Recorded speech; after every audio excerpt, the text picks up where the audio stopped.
that I wanted to ask you kind of before we close out. The other thing, when you talk about recruiting, and I just wanted to know kind of what your thought process was. Last season, Alabama didn't really go after a ton of guys in state, and it was something that was pointed out over and over and over again. I know Stacy mentioned on his episode that I talked to him that not all recruiting classes in state are the same, right? Alabama is not a state like Florida or Georgia where the top talent every season is going to be as good as the top talent the next season. Whereas this 2026 class is a top-end talent elite class. We talked about Sedarian Morgan. Obviously, we've got Crowell. We've got plenty of guys that fit that mold. What do you think that's been the success of Alabama being able to have that success in state? Obviously, also being able to go into Georgia and land a ton of big guys there. But like the recruiting success in the South, where do you think that's come from over the past little bit? Does that relate back to just how relatable Kalen DeBoer has been and the fact that goes across boundaries? Doesn't matter if you're in South Dakota or in Alabama. That's just what it is, or do you think it's maybe something else? It's amazing what happens when you give a guy who is good at building relationships time to build relationships. And the way that I've put it to people is when he was at Washington, who was going into the state of Alabama from the West Coast and stealing players out from underneath Nick Saban? Nobody. No. Who was going into the state of Georgia and stealing from the West Coast and stealing players out from underneath Kirby Smart? No one. So what was the point in establishing relationships and building all this camaraderie and pushing for these guys? Where they're going. They're going to Georgia. They're going to Alabama. I'm not saying every one of them, obviously, Ohio State, Tennessee, there's Florida. There's going to be other programs involved. But my point is it was very rare that a program like Washington was coming across country and stealing guys the other way.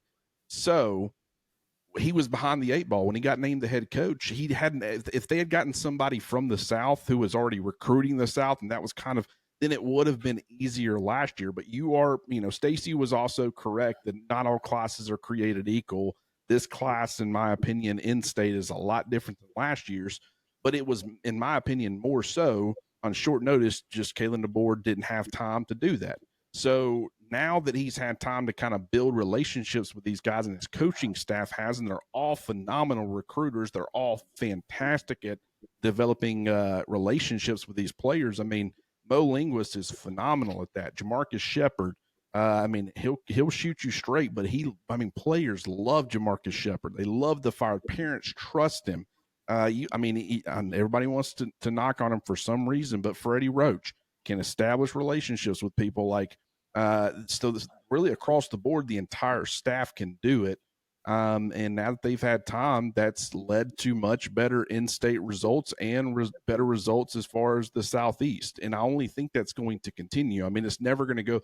The only way that doesn't continue is if something ends up happening with Kalen DeBoer and Alabama elects to go to the West Coast, get their next coach. Because, at this point, those relationships have been established. They're already working on 2027 as well. And, so that's kind of where they're at now.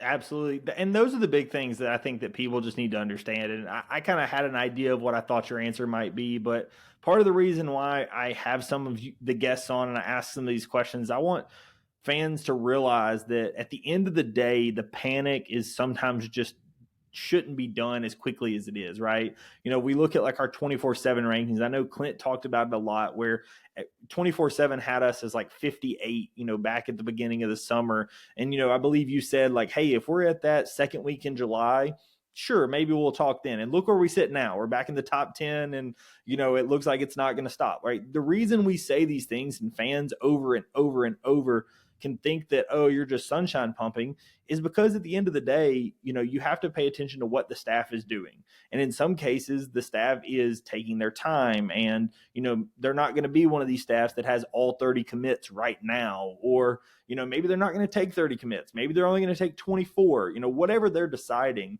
right? And just look at who they're going after. That's the other thing. Because when you talk about these 3-stars, right, like Clint's talking about how good a guy like Brian Williams fits in our system.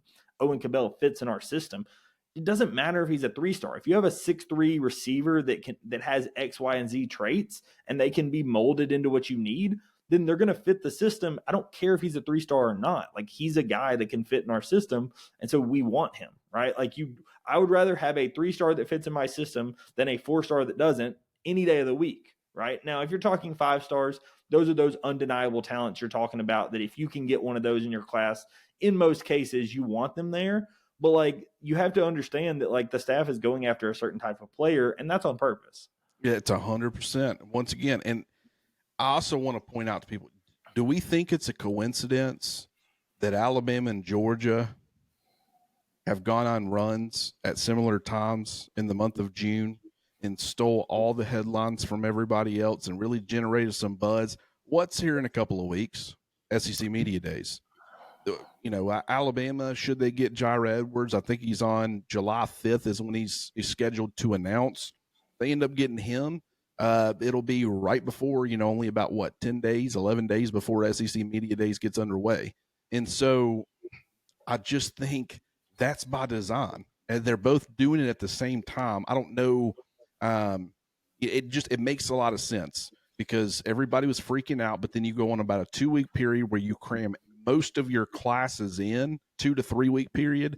And then you just start generating all the buzz and all the excitement. Then you hit SEC Media Days. Well, I mean, what's Paul Feinbaum, I believe he's been talking about Alabama's recruiting, right? I mean, it's been so good. In a lot of these places, they're like, I mean, just we never expected it. And what it's happening is I think they're going about it a little bit of different ways, but it's headline after headline. And I think it's stacking right now. And I think that's been very beneficial for both programs. And right before it's time to shift focus back to on the field football, you'll see it kind of all cut off and they'll have most of their classes in place after generating a lot of buzz and headlines over the last few weeks. If nothing else, what it does is it fills time, right? Because during the summer, people are, interested in these kind of things. And the fact that, our class is not fully built, people are still talking about it. You think about these classes that already have 30 guys in them, right? Not to say nobody's talking about them, but the buzz, like you said, the buzz just isn't there. And so to a degree that some of these things just matter, right? Like, USC was going crazy there for a minute. I haven't heard USC in a minute. What's that line from Fast and the Furious? Too soon, Junior. I mean, I think they hit the gas pedal a little too soon, and they generated some buzz. And everybody was like, "Man, USC's knocking it out of the park." And granted, where does their class stand? But I'm saying that right now, right before you get into football season, I just think it's a smarter way to go about it, where you get these things knocked out, but you just generate a lot of positivity, a lot of excitement, like the fan base. Any questions that the fans had about Kalen DeBoer last year and the fact that you lost to a couple of 6-6 football teams and a subpar Michigan team, I'm not saying those have been alleviated. And if you continue to do it, the fans will go right back to being not happy at all. But I'm saying that this buzz and this excitement, this positivity surrounding the program, this recruiting jolt certainly helps with that. So I think just the timing of it, there's a reason for it. And I think they're executing this plan to absolute perfection. All right, last